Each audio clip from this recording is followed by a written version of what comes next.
피는 물보다 진하다라는 말이 있습니다. 어떤 관계보다도 그 가족 관계가 뗄래야 뗄 수 없는 관계이며 특별한 관계라는 의미를 담은 말이죠.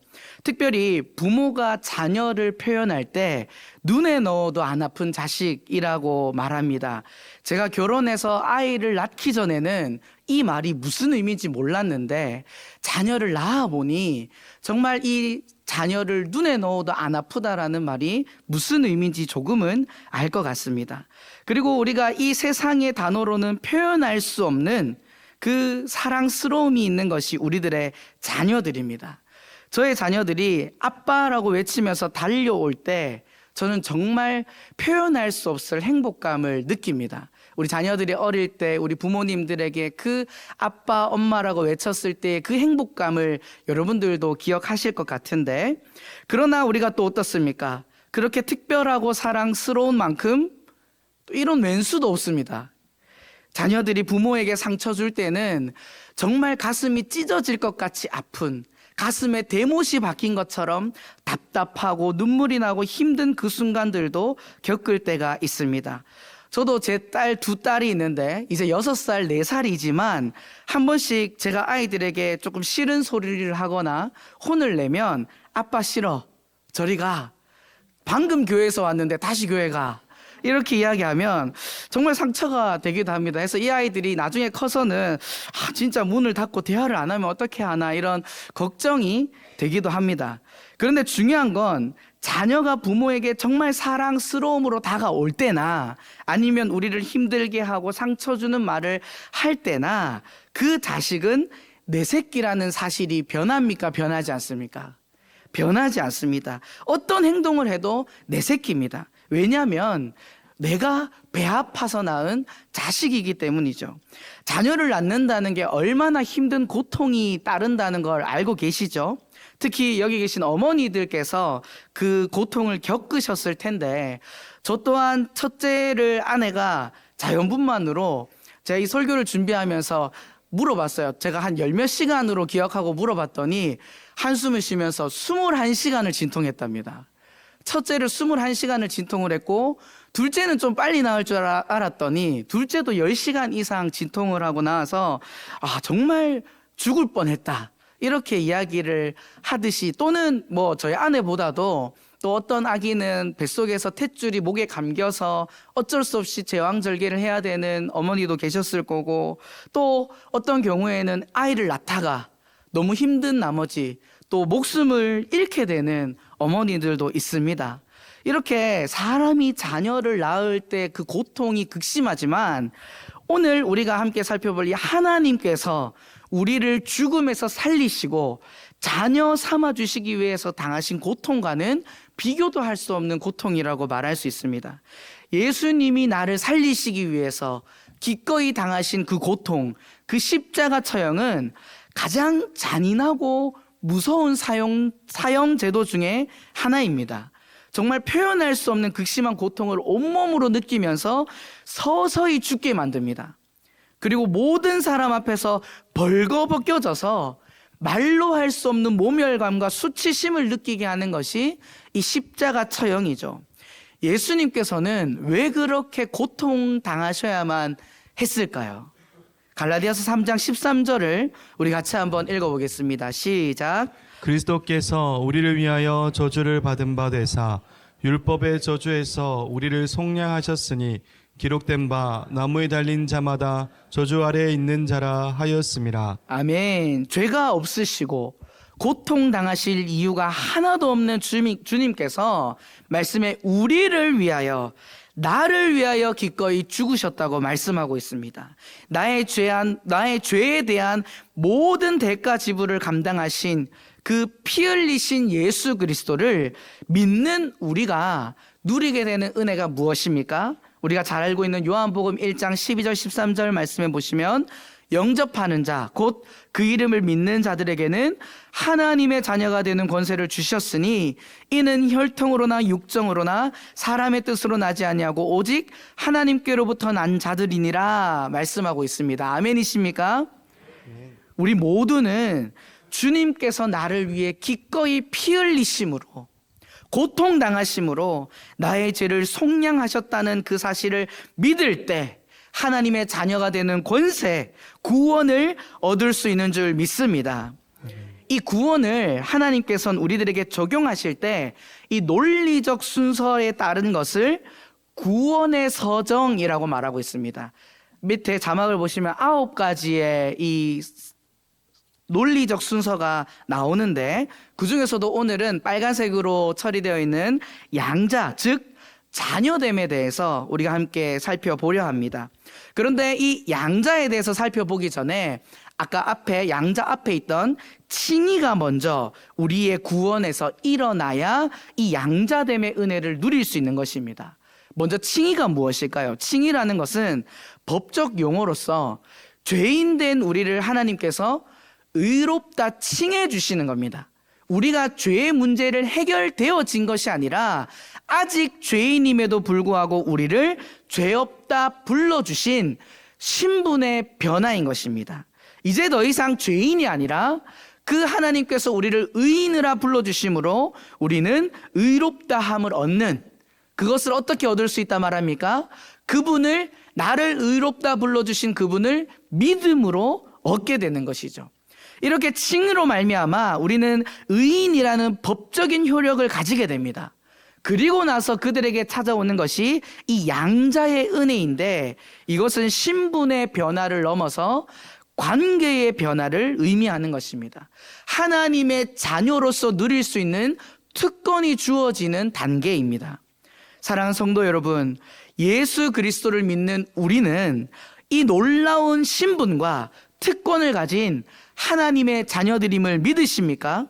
아멘. 정말 우리가 구원받은 하나님의 자녀들이라면 우리들의 삶의 행실을 바르게 해야 합니다.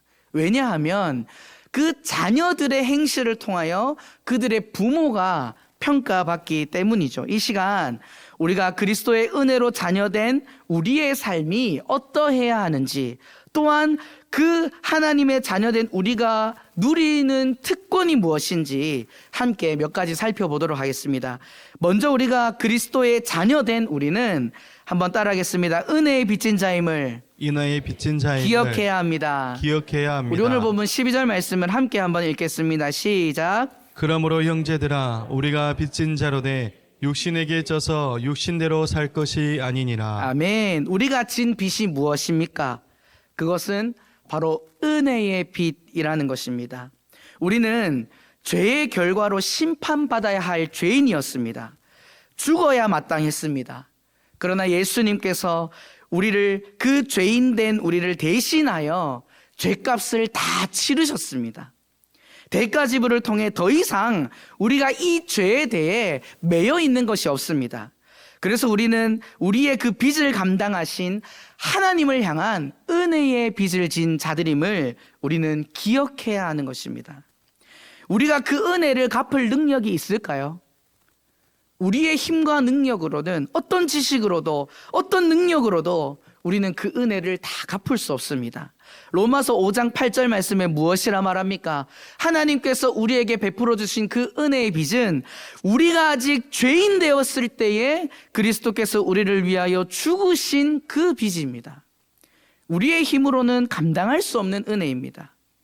우리가 이 빚진 자임을 기억한다면 그들의 삶에 나타나는 현상이 따릅니다.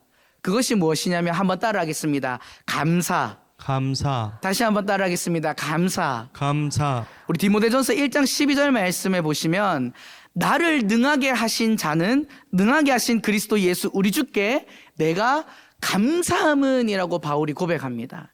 바울이 이 말을 하면서 자신이 전에는 비방자요, 박해자요, 폭행자였음을 고백하며 죄인 중에 괴수인 자신을 구원한 그 하나님이 자신에게 직분을 맡겨주심에 감사함을 고백하고 있는 것입니다. 로마서 7장 24절 25절도 이렇게 고백합니다. 우리 한번 같이 읽어보겠습니다. 시작. 오호라, 나는 공고한 사람이로다. 이 사망의 몸에서 누가 나를 건져내랴. 우리 주 예수 그리스도로 말미암아 하나님께 감사하리로다. 아멘. 이 곤고한 사람을 사망의 몸에서 건져내신 그 하나님께 감사한다라고 바울은 고백하고 있는 것이죠. 사랑하는 여러분, 감사는 절대 말로 끝낼 수 없는 것입니다.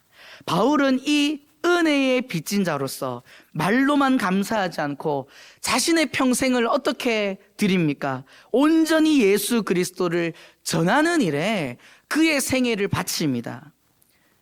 여러분은 지금 어떤 감사의 삶을 살아가고 있습니까? 하나님의 자녀됨의 감사의 삶을 살아가고 있습니까? 내일은 5월 8일로 어버이날입니다. 육신의 부모님께서 우리를 낳아주시고 길러주신 그 은혜에 보답하며 감사를 전하는 날이죠. 그래서 자녀들은 부모님을 만나서 맛있는 것도 사드리고 용돈도 드리고 또 좋은 것을 또 구경시키기도 합니다. 그런데 우리가 부모님이 육신의 부모가 우리에게 주신 그 은혜와 사랑을 그 하루에 다 표현할 수 있습니까? 표현할 수 없습니다. 날마다 그 부모로부터 받은 그 은혜와 사랑은 기억되어야 하고 잊어서는 안 되는 것입니다. 하물며 나를 살리시기 위해서 목숨을 내어주신, 나를 자녀 삼아주신 그 하나님께 우리가 어떻게 그 감사의 고백을 하지 않을 수 있겠습니까? 우리가 살아내야 할 그 감사의 삶이 어떤 모습일까요? 우리 오늘 본문 12절 말씀을 다시 한번 읽어보겠습니다. 시작. 그러므로 형제들아 우리가 빚진 자로되 육신에게 져서 육신대로 살 것이 아니니라. 아멘. 육신대로 살지 않는 것입니다. 이제는 더 이상 죄의 노예로, 죄의 종으로 사는 것이 아닌 것입니다. 그러면 어떤 모습으로 사는 것입니까? 고린도전서 15장 57절에서 58절을 보시면 이렇게 말씀합니다. 우리 주 예수 그리스도로 말미암아 우리에게 승리를 주시는 하나님께 감사하노니 그러므로 항상 주의 일에 더욱 힘쓰는 자들이 되라. 아멘. 사랑하는 성도 여러분, 우리는 그리스도의 그 은혜에 빚진 자들입니다. 우리의 힘으로는 갚을 수 없는 은혜를 받은 자들입니다. 그 은혜로 말미암아 하나님의 자녀됨을 입은 은혜의 자녀들인 줄 믿습니다. 그것을 기억하는 사람은 입술로만 그 은혜를 고백하지 않습니다. 우리들의 삶에서 그 육신대로 살지 않고 하나님의 기쁨을 위하여 주의 일에 더욱 힘쓰는 자로 감사의 삶을 살아낼 줄 믿습니다. 두 번째로 그 그리스도의 사랑으로 하나님의 자녀된 우리들은 성령의 인도하심을 받아야 합니다. 우리 한번 따라하겠습니다. 성령의 인도하심을 받아야 합니다. 우리 오늘 보면 14절을 함께 읽습니다. 시작. 무릇 하나님의 영으로 인도함을 받는 사람들 곧 하나님의 아들이라. 아멘. 여기서 말하는 하나님의 영은 곧 성령을 의미합니다. 이 성령의 인도하심을 받은 자들은 무엇이라 말합니까? 하나님의 아들, 곧 자녀, 양자됨을 말하고 있는 것입니다. 시편 23편 2절 3절에 다윗이 이렇게 고백합니다. 우리 한번 같이 읽어볼까요? 시작. 그가 나를 푸른 풀밭에 누이시며 쉴만한 물가로 인도하시는도다. 내 영혼을 소생시키시고 자기 이름을 위하여 의의 길로 인도하시는도다. 아멘. 하나님은 우리를 삶을 인도하십니다. 그런데 우리는 그 성령의 인도하심을 따라가야 하는 삶을 살아가야 할 줄 믿습니다. 그런데 그 성령의 인도하심대로 살아가는 것이 말처럼 쉬울까요? 시편 23편 2절 말씀처럼 물론 성령의 인도하심은 우리를 쉴만한 물가로 인도하십니다. 우리의 필요도 채워주십니다. 우리를 만족하게 하시고 우리를 충만하게 채워주시는 줄 믿습니다. 그러나 이 성령의 인도하심을 받는다는 것은 꼭 우리가 원하는 대로만 인도하신다는 것이 아닙니다. 우리를 의의 길로도 인도하십니다. 이것은 하나님과 동행하며 가야 하는 길입니다. 하나님의 뜻대로 가야 하는 것입니다. 하나님의 자녀라면 반드시 걸어가야 하는 길이 이 성령의 인도하심을 따라가야 하는 길인 줄 믿습니다. 그 안에서 갈등이 있습니다. 불편할 수밖에 없습니다. 왜 그럴까요? 성령의 인도하심이 이끄는 대로 가는 것이 내 생각과 다를 때가 있기 때문이죠. 우리가 자녀로서 부모님과 갈등을 생기는 이유도 무엇입니까? 이런 생각이 다를 때 부모와의 갈등이 생겨나는 것입니다. 나의 생각과 부모님의 생각이 다를 때 그 부모님의 말이 어떻게 들립니까? 듣기 싫습니다. 잔소리로 들립니다. 뭐라고 해도 안 들립니다. 그 인도하심을 받기 싫어서 싸움이 되기도 하고 그 관계가 깨어져 버리기도 한다는 것이죠. 다들 부모와의 관계 속에서 이런 경험들이 있으시겠지만 저도 참 어릴 때 이 부모님의 이 인도하심, 부모님의 요구대로 행동하는 것이 참 왜 그렇게 어렵던지요, 싫던지요. 하지 마라 하면 꼭 하고 싶고 또 하라 하면 어찌나 또 하기 싫은지. 제가 98년도에 초등학생 때였는데 친구들과 자전거 타고 다니는 것을 되게 좋아했습니다. 근데 어머니께서는 항상 그 자전거를 타고 다닐 때 조심해라. 그렇게 제가 뭘 어떻게 타고 다녔냐면 그 당시 아파트 단지에 오르막 주차장이 있었는데 그 오르막에서 브레이크도 안 잡고 최대한 빠르게 내려오는 그걸 즐겼거든요. 그러니까 집에서 항상 그렇게 타지 마라, 위험하다 이렇게 이야기를 했지만 저는 친구들과 항상 그 주차장 오르막에서 브레이크도 잡지 않고 막 쌩쌩 달리면서 내려왔었습니다. 근데 어느 날 제가 주차장 오르막에서 힘껏 내려오는데 그 순간 한 여학생이 지나가는 걸 못 본 거예요. 그래서 제가 그 여학생과 부딪히고 저랑 자전거는 날아가고 그 여학생도 넘어졌는데 보니까 이 저랑 부딪혀서 여학생이 그때 그 당시 6학년이었는데 앞니 2개가 다 부러진 겁니다. 그래가지고 그 당시에 1998년도 그 당시에 치료비를 600만 원을 물어준 기억이 있습니다. 이런 사고를 치고 부모의 말을 듣지 않고 자기 마음대로 할 때 부모님들의 명언이 있습니다. 나중에 니도 니랑 똑같은 아들, 딸 낳아봐야 정신 차린다. 이런 말들을 많이 하죠. 그리고 이런 속담도 있습니다. 부모 말을 들으면 자다가도 떡이 생긴다. 그런데 우리는 참 그 말을 듣는 것이 쉽지 않습니다. 육신의 부모의 말은, 그리고 육신의 그 인도함은 그 먼저 살아온 인생의 경험이 있기 때문에 우리를 도와주는 역할을 할 수는 있으나 완전하진 않습니다. 실수가 있을 수도 있습니다. 그러나 우리의 인생을 인도하시는 성령 하나님은 어떠십니까?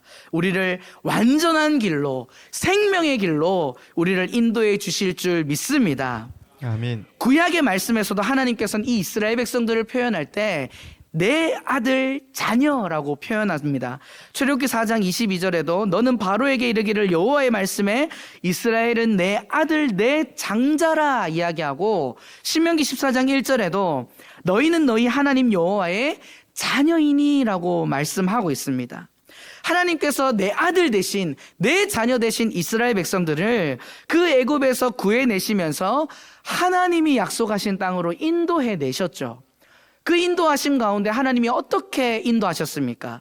낮에는 구름 기둥으로, 밤에는 불 기둥으로, 배고플 때는 만나와 메추라기를 내리시고, 또 목마르다 하면 물을 주시고, 때와 상황에 따라서 하나님께서 은혜를 주시고 인도해 주시는 그 놀라운 기적을 경험했음에도 불구하고 이 내 아들 자녀라 칭함받는 자녀들의 태도가 어땠습니까?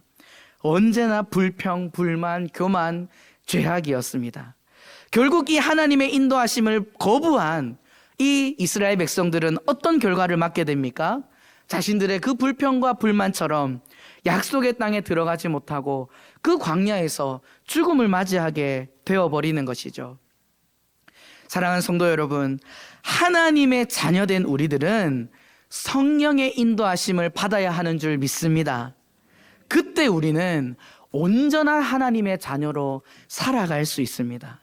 혹 우리와 생각이 다르다 할지라도, 내 판단과 다르다 할지라도 그것이 하나님의 말씀이며 성령의 인도하심이라면 아멘으로 신뢰하며 나아갈 때 하나님께서 우리들의 삶에 가장 좋은 곳으로 역사하시고 그 은혜와 사랑을 누리는 삶을 살아갈 수 있는 줄 믿습니다.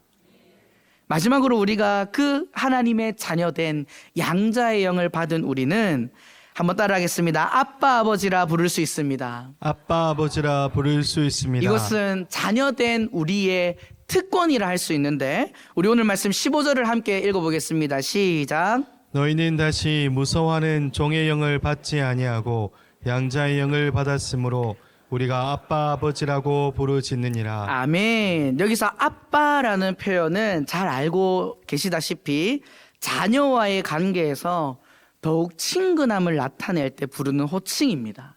이 양자의 영을 받은 우리는 하나님을 아버지, 아빠라고 부를 수 있는 충분한 자격이 있는 존재입니다. 제가 서두에서도 말씀드렸듯이 저에게는 6살, 4살 두 딸이 있습니다. 이 두 딸에게 저는 어떤 존재인지 아십니까? 여러분들은 비웃을지 모르겠지만 그 아이들에게 저는 세상에서 가장 힘이 센 사람입니다. 뭐든지 다 할 수 있는 사람입니다. 그래서 이 아이들은 도움이 필요할 때 이렇게 외칩니다. 아빠! 그럼 제가 어떻게 할까요? 달려가죠. 뭐든 다 해줍니다.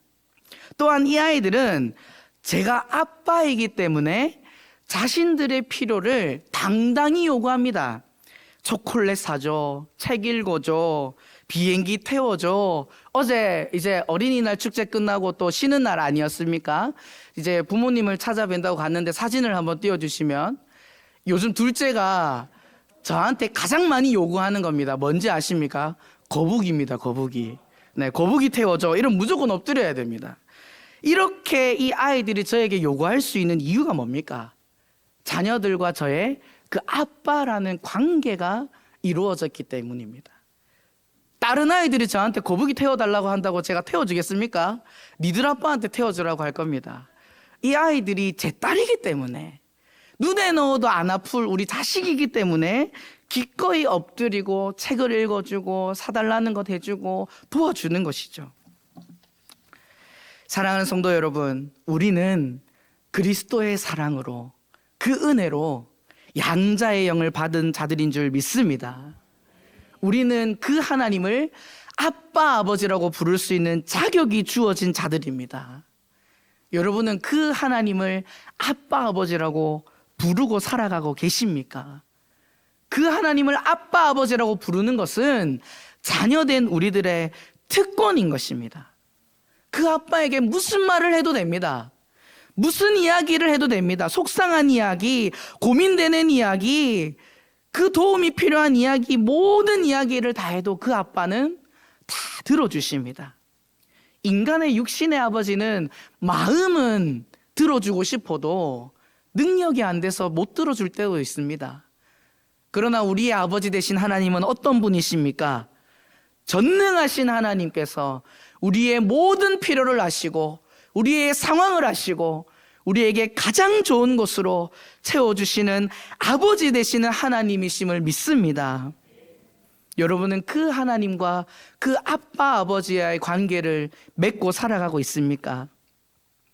우리가 그렇게 아빠 아버지라고 부르짖을 때 나보다 나를 더 잘 아시는 그 하나님께서 우리의 부르짖음을 들으시고 가장 좋은 곳으로 응답해 주실 줄 믿습니다. 우리 마태복음 7장 11절을 함께 우리 한번 고백해 보겠습니다. 시작. 너희가 악한 자라도 좋은 것으로 자식에게 줄 줄 알거든 하물며 하늘에 계신 너희 아버지께서 구하는 자에게 좋은 것으로 주시지 않겠느냐. 아멘. 말씀을 마무리하겠습니다. 우리는 양자의 영을 받은 하나님의 자녀들입니다. 다음 주간은 특별히 하나님과 깊은 그 교제의 시간을 가질 수 있는 특별 새벽 부흥회가 기다리고 있습니다. 그 시간이 기대되십니까? 그 시간을 통해서 나의 아빠 아버지 대신 아무 자격 없는 나를 사랑으로 회복시키시고 자녀 삼아 주신 그 관계가 더욱 회복되어지고 나를 자녀 삼아 주심을 더욱 기억함으로 그 하나님의 아버지께 더욱 감사하는 새벽이 될 수 있기를 축복합니다. 아멘. 또한 그 새벽 가운데 분명히 성령 하나님께서 여러분들을 인도해 주실 줄 믿습니다.